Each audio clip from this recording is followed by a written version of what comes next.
Welcome back to Holistically Hope with Rachel Pontillo. I am your host, Rachel Pontillo, and today my guest is the wonderful Andrea Ellsworth of Andrea Ashley CO. Andrea is an organic skincare formulator, an esthetician, as well as an aromatherapist, and she makes custom skincare products, does one-on-one aromatherapy consultations, and also has a gorgeous and free online magazine called Andrea Ashley. We're going to talk today about aromatherapy, customized skincare, as well as something that is really important and honestly what I think it's all about and how we can use skincare and aromatherapy to help improve self-image. I introduce you to Andrea Ellsworth. Hi, Andrea. Thank you so much for joining us today. Hi, thanks for having me. I am so happy to have you here. I love talking about everything that we're going to talk about today: skincare, aromatherapy, some of the deeper issues that some people don't always think about right away when it comes to topical skincare or self-care or aromatherapy. So I'm really happy to hear your perspective and share it with our audience. Yeah, Now, absolutely. yeah, so you have a really unique approach to skincare and aromatherapy. And I would love it if you would share with us a little bit about your background and how you practice and what experiences in your own life brought you to practice the way that you do. For sure. My background goes back probably about 12 years in the holistic health and skincare and aromatherapy. And I think that was probably like my biggest learning curve is straight out of school and working in the spa industry. It was so quickly learned what I liked and what I disliked about the industry. I really didn't like the cookie cutter treatments or products. They were all being sold in kind of an either or system, you know? It was, you were either dry or oily, Right. or you have acne or you don't, or you're mature or you're a teen. You know, there wasn't an all-inclusive, a holistic way of treating people. And the treatments itself as well were also very cookie cutter. We were just sitting in there doing the exact same thing on every single person, no matter what their needs or desires or skincare goals were. So that was one thing that as soon as I got in industry, it just didn't make sense to me. And then speaking about that a little further, I didn't really like how estheticians didn't know about the ingredients in the skincare they were using, and they didn't know the effects of the ingredients on the body. So, like when we were being trained on a skincare line, we were basically being trained from a marketing standpoint of view, like a marketing package from a sales rep, rather than really trying to know and figure out what the ingredients were doing on a surface level and what they're doing to our body once they're absorbed. So that was another like little red flag thing to me that I was like, like we should know better, because the people who are coming in were really coming to you for something that they really, really wanted. They wanted a change. They were putting something in your hands that they really were trusting you with. So I definitely wanted to go deeper on that aspect. And then I guess the last part from my experience would be that I wasn't really a fan of how the industry was more of an emphasis on vanity rather than self-care when it came to skincare and aromatherapy. So some of the spas I worked at could actually intimidate someone who's, less than quote unquote perfect to come in. And well, back then it was like that. It's definitely changed a lot. But those experiences together definitely left me longing for wanting to do something more, wanting to evolve the industry, wanting to do something more custom and something more unique and something more focused on self-care, making women feel fabulous no matter where they were at in that point in time. I'm really glad you said, well, all of that. But a couple of things that I want to respond to, I want to react to, is what you said about estheticians really not understanding the ingredients in products and how they work on the skin, how they work on the body, and just trusting that the information they're getting from the manufacturers is all they need to know. It's valid, yeah. It's so not. I mean, honestly, I used to work in cosmetics departments in, just traditional department store makeup brands. I worked for, and I attended a lot of trainings through those companies. And then once I became an esthetician, both when I was at school and then afterwards, I attended manufacturer training classes and workshops. And I have to tell you, there was not much of a difference in the quality of ingredient education between a conventional cosmetic product that you would buy at a department store and a product line that you supposedly can only get from professionals. It was really a lot of the same. And I was perplexed by that because I'm thinking to myself, well, I went to school, I invested this money, I invested this time in my education for my aesthetics license. Mm-hmm. And part of the reason I did that is because I wanted to work with higher quality skincare products. And Yeah. it doesn't seem that was the case. And For a long time, like we've definitely made strides, and it's so exciting where we're at now with the green beauty industry, but totally. it wasn't that way. You're exactly right. We were basically putting the same thing on that you can get at Shoppers Drug Mart and calling it professional. Right. And sure, there were some changes that allowed them to market in that way, but you're absolutely right. So many times it was just marketing and not substance, not an actual thing. What somebody was paying more money for was really just a different kind of label on the same type of product. Exactly. Yeah. And I also really feel that it not understanding about the actual ingredients, it doesn't really lend to the professionalism overall that an esthetician should have. That's right. And you're talking about how, you were sick of people being treated as one specific type, either this or that, and not as a whole person with, that whole person's needs in mind. So I really feel that there's just so much there that, yes, thankfully things are changing, because with the green beauty movement, we are starting to look more at, less types. Those lines are starting to blur, and the person rather than the skin is what's starting to be focused on. And I love how aromatherapy really helps with that approach. Yeah, and that's a big importance to me because aromatherapy, again, speaking back then when I first entered the industry, it was very much just an ingredient and kind of hoopla-y. Do you know what I mean? Yes. It was just like, this smells nice, and that's the ambiance. And we weren't really using it for how beautiful and to their full potential. We weren't using it for the therapeutic and healing and balancing properties. We were just using it almost, again, as marketing, like spas smell like lavender. That's what they should smell like. Instead of being like, well, what does lavender do on a physiological level, or what does it do when it interacts with the skin? So, yeah, that was definitely one thing that entered my mind too, is that we should really be knowing what we're diffusing in the spa and why we're using it. Like, everything should be intentional. I agree, not just because it happens to smell good. Exactly, yeah. So I want to talk a little bit more about that, because you obviously, as an aromatherapist and as a skincare formulator and esthetician, you've been working with skincare and aromatherapy together for a long time now. And I know that something that you really wanted to talk about today was how all of this affects someone's self-image, what it does to a person to actually help that person feel better about themselves, not just look better on the surface. Mm-hmm. So how do skincare and aromatherapy relate to self-image in your practice and what you've seen with your clients? Quite a bit. So I try to differentiate, like I said, rather than using it as vanity, I prefer to use it as a time for self-care and self-love. And I'm really trying to advocate that through when I speak with my clients, like, the intention behind what you're putting on, and knowing what you're putting on and being aware of what's going into your body and why. Just it's a mindset. I just want to encourage to change that focus a little bit. And mainly because many of the women I've encountered have self-image issues. They tend to come to me because they want to follow a trend of skincare. They want to follow a trend of beauty as a way to feel good about themselves. And they're relying on all these outward things to fill that need or longing, when really it's short-lived. It leaves them longing for the next thing and the next thing and the new and improved thing.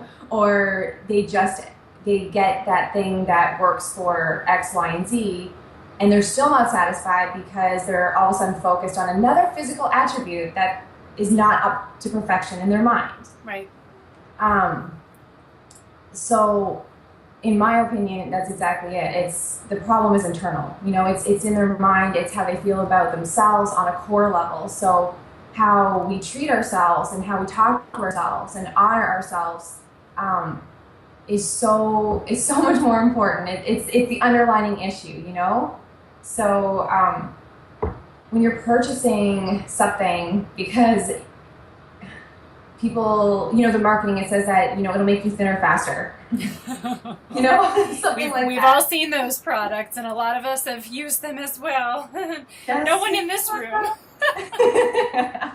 But like, what is that going to, so the product could be great. Absolutely. I have no problems with people working with products that work great for what they want to achieve and to make themselves feel good. That's not the issue. The issue is that they're working with that product and then they're still muttering to themselves, fat cow, as they apply it, or they're applying a face cream still being like, oh, you're so ugly, or whatever their own personal vendetta is.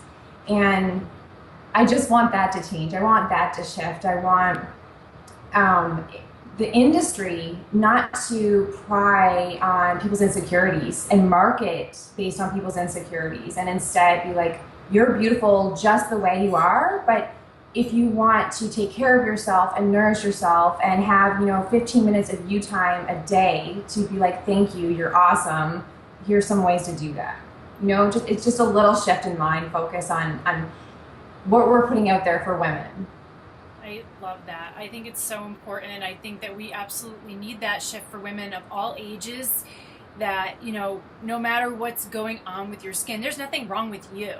And in most cases, there's nothing wrong with your skin either. It's just something that might be going on that your skin's trying to tell you about your body, but it doesn't mean that you as a person are flawed in any way. Exactly.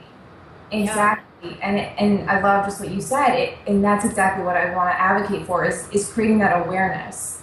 So people tend to focus on just the topical and the physical instead of being the awareness of, well, what is my skin trying to tell me? Right. Why am I feeling this way? Why is this manifesting on the outside? And which is why I totally love what you do, and I'm so aligned with it, because just doing topical is not the end all be all. Right. It is a very holistic thing to take care of your skin, and everything you eat and the way you nourish and take care of yourself is going to reflect on that. So yeah, it really has to be a full picture, a complete circle approach. I call my my monthly retainer coaching program the full circle, because you have to have these various aspects, and wherever a person is on their own journey, we can just figure out where you are, meet you there, and just continue.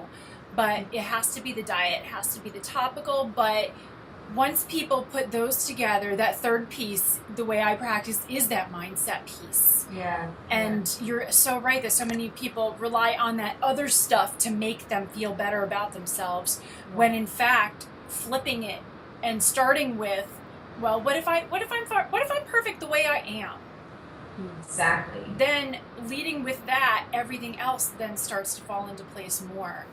So I want to talk now a little bit back to your approach, and we both share the same approach about how we believe topical skincare regimens should be customized for each individual person. Can you say a little bit more about how you go about working with clients to get that customized regimen for people? Yeah, so I absolutely think it should be customized. It's just always been clear that it should be to me. We're all so different, and yet we're treating everyone the same. So, well, within, maybe like a 3 skincare type option anyways, and the reasons to why each of us are experiencing the same issue or have like a same or similar skincare concern can be so unique. So like for me, myself, as someone growing up with acne, I was always treated with acne products. And back then, that was technically the same as being treated for oily skin with maybe some like antibacterial properties, and none of it helped. And and why? Well, one of them was hormones. I was going through that phase, and I was going through that phase no matter what. But the main thing is that I had sensitive normal skin. Mm-hmm. So every acne product at that time, anyway, was harsh. It was stripping. It was always thinking that you're producing too much oil, and that's why you have acne. Right. So I continued to strip, and then my skin started to create more sebum and went into overdrive. And then I actually looked more oily than I did before I even started the whole regimen itself.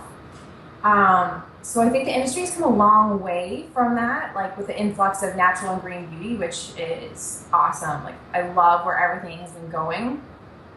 With all the indie products out there right now, it's a lot easier to really fine tune and to find a little bit more customization and, find your tribe, find who's creating what you're looking for. Right. And mix and match. And mix and match, exactly. And take ownership into your own hands. Like that's what I'm really loving about the customization.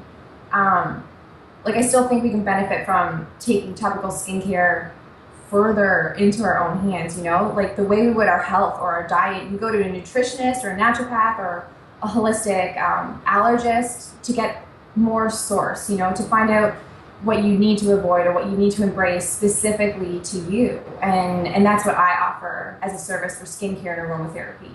So you may know all of the things that are out there. You know that this ingredient, it does this and it does that, but you don't know if it's technically good for you and your needs overall as a person holistically. So when I do treat someone for skincare, I like to know their health and wellness aspects too, because I want to make sure the essential oils I'm putting in there are doubling down. We're not just using them for skincare, but we're using them in a way to benefit you overall and holistically.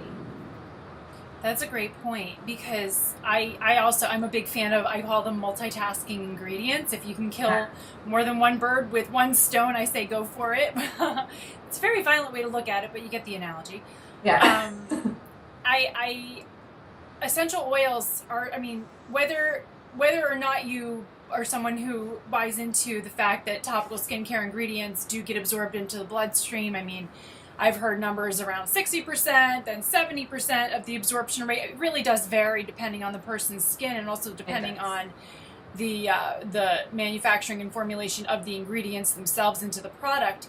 But hands down, we can agree essential oils, they absorb fast. And they stay in the body for a good amount of time.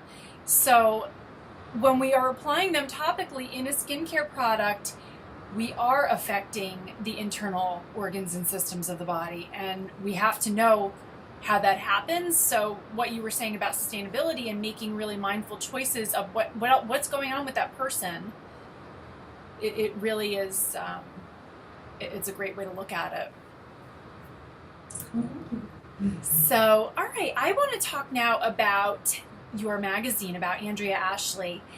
And it's just a gorgeous magazine. I love looking through it. It's only online, or do you do it in print as well? It's only online. I've been asked it a couple times, and I kind of go back and forth because of sustainability and print and the waste. But there's something about a hard copy of a magazine in your hands that feels good. So I cannot predict the future. I know that if I ever were to make that change, it would need to be something that felt aligned with me, that was sustainable and was done in an ethical way. But it's just online for now. Got it.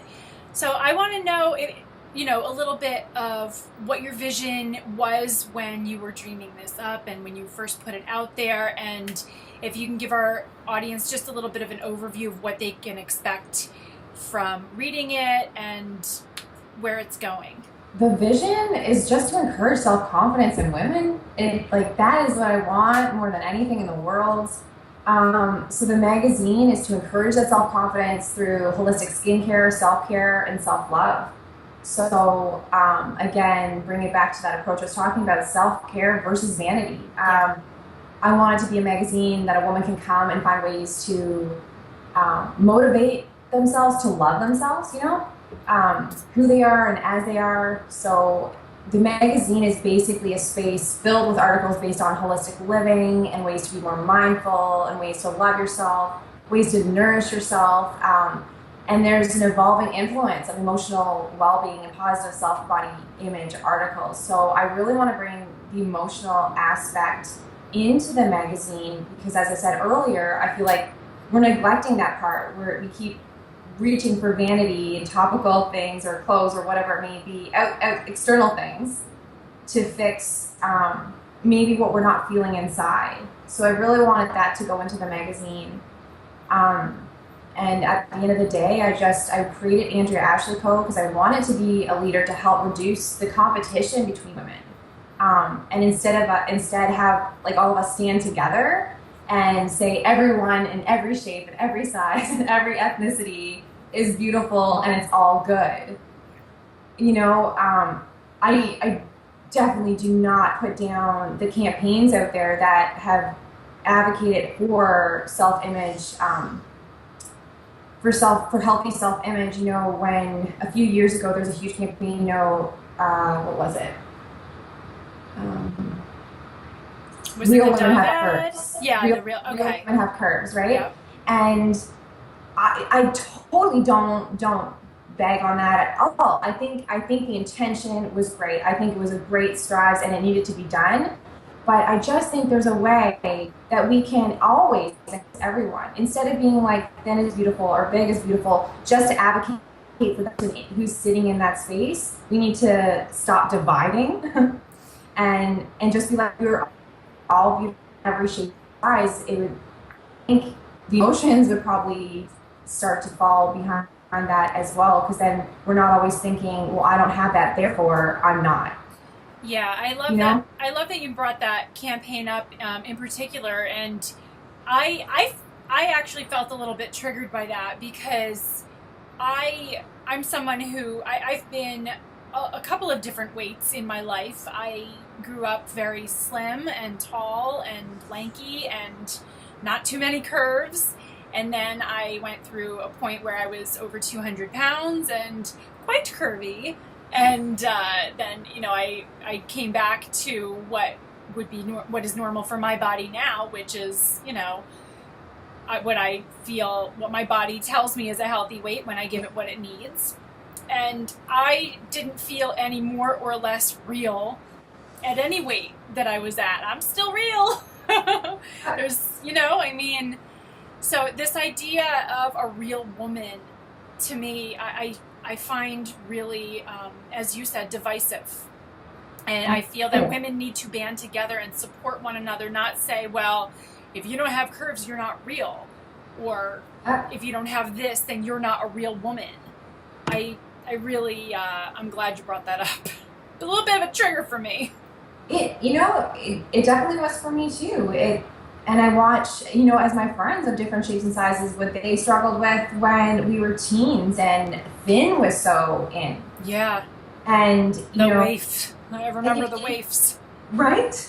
And it causes divide even within your best friends and your sisters. And because, like I said, they prey on emotional insecurity and with that marketing. And once you feel that you're less than, you know, you look at anyone else that has it and just don't feel as comfortable around them. So it is creating a divide that is unnecessary. It's true. You automatically have a stigma about yourself that leads your thought processes and your relationships with other people before they even open their mouths. You already think they feel a certain way about you. I know that's something I wrote about in my book that I experienced when I had acne. I automatically assumed that people were looking at the acne before I would even have an interaction with someone. Yep. And that's real. Whether it was real in the outside reality, it was real in this reality, in my own reality. Real.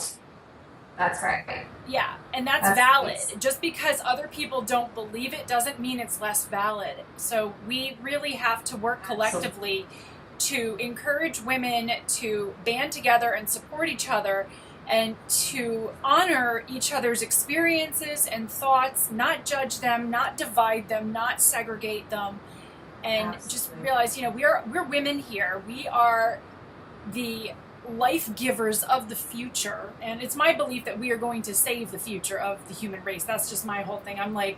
I've been in like battle cry mode lately. I'm like, come on, girls, let's go. I've just been really fired up lately that these men have screwed things up in our society for way too long. I hear you. I hear you. Yeah, I'm so aligned with everything you're saying. That's totally why I created the brand. That's why I created the magazine. It was so important to me to have a format for people to for people to feel that we were encouraging women rather than the other way, instead of telling them what to do and how they should feel in their to-do lists, and a space that they could find and feel encouraged to tell themselves that they are beautiful and actually feel it and actually believe it. Yeah. Feeling it and believing it, it is the hardest part, but it's not as hard as people may think. And I love that your magazine gives really practical ways that people can practice this and start doing it, because the terms self-love and self-care are so tough for people to start adopting. But once they start reading and learning, okay, this is how this person does it, this is how this person views it. And I mean, you and I both lead with skincare in a lot of aspects of our business, because oftentimes people are first moved to take action when they have something they want to achieve with their skin. But then incorporating self-care and self-love practices with something as simple as your skincare regimen can be a really powerful shift. Absolutely. And I think it's important that we do share where we come from, and that the self-care and the self-love isn't easy. It is hard work. It's absolutely hard work. And just because we're in the industry of self-love and self-care doesn't mean that it came any easier for us, and I want to be that, that relatable woman. So when people are reading my magazine, they're not thinking that I have something up on them that they can't achieve, because that's just not the facts. It was hard. It was hard for me. And it's still hard for industry leaders. I do a feature interview in each of the issues, and one of the questions I always ask are, what are 3 things you love about yourself? And almost every single woman who is in this industry and teaching other women how to self-care and self-love struggled to answer it. It is so true. I was when I was at the Diva Girl conference in Philadelphia. I know you know Diva Girl also. One of the speakers, the keynote speaker, Sandy Weston, she's amazing. She's a friend of mine. She had a crowd exercise where we had to partner up with a stranger and tell each other something we love most about ourselves. And it was like crickets. And then she's like, come on, pick something. And then she's like, all right, why don't you say what you love about that other person and then try it? I mean, she had to break the crowd into it, because the thought of telling a stranger, I love this about myself, was too hard. It's amazing. The self-care, people feel guilty. They feel they don't deserve, or they feel it's selfish, to take that time and, put themselves first and take care of themselves. And the two go hand in hand. It's like they feel uncomfortable with saying, no, I am good at this, or these are great things about me. And being like, no, I do deserve this, and I do deserve to take care of myself just as I do take care of my family or my spouse or my child. So this shift is happening, like everything else we're talking about. The shift is there, and I think women are wanting it. Yeah, women are wanting it, and women are leading it, and we have to keep going with it. We got to keep writing and keep talking and keep sharing, and get more women, on board, get more women feeling that it's time for a change, that we're sick of living this way. Absolutely. And we're sick of society and marketing companies and advertising agencies trying to make money by making women feel that there's something wrong with them. Yeah. And can't do that. Beyond that, even once we accomplish our own feats, with the generation of women today, it's so important that we do it now because of the next generation. Yeah. I want to make some drastic changes so our little girls can be growing up with healthy body images, and overhearing us speak healthy and positively about ourselves, and leading by example on how we can honor and value who we are inside and out, instead of I mean, looking through a magazine and being like, mommy, why don't I look like that? And mommy, this Yes. says I need to lose weight or otherwise I'm not summer ready. Oh Or, my God. I know. things like that. Or the kid even hearing you being like, overhearing you getting ready for an event, being like, oh, I don't look good in this, or I'm too big for this, right? If we change our mindset and perspective, it'll start to trickle down. I think that's Yes. so important. We have to lead by example, and all of that talk, negative talk starts in our own minds, but positive talk does too. And I've said this numerous times. It takes as much energy to think positively about yourself as it does to think negatively about yourself. It's just a choice of which direction you're going to go. That's right. And we have to retrain ourselves to talk positively in our own minds and out loud. And especially if we have little girls around us, which I do. I've got two, and I really feel strongly called to reach mothers of daughters and help them to lead by example, to feel secure in themselves first as mothers, as women, Yes. so that they can raise daughters who also feel strong and confident and love themselves as women, as girls, as women, and eventually maybe as mothers. Yeah, absolutely. It's a cycle. So, yeah, we need to lead with ourselves. Amen to that. Wow, what an important message from Andrea Ellsworth. Thank you so much for listening and watching, and thank you so much to Andrea Ellsworth for being here today. If you want to consult with Andrea, sign up to receive her free and gorgeous magazine, Andrea Ashley. Head on over to www.andreaashley.ca. Very important. It's the .ca, not .com. And subscribe and check out all of the resources she has available for you. If you like this episode and you want to make sure that you don't miss out on future ones, be sure to subscribe to my iTunes channel, my YouTube channel, and of course, be sure to head on over to my website at holisticallyhope.com. Leave me a comment. Thank you again for being here. I'm Rachel Pontillo. I'll be back soon with another episode, and I wish you a beautiful day.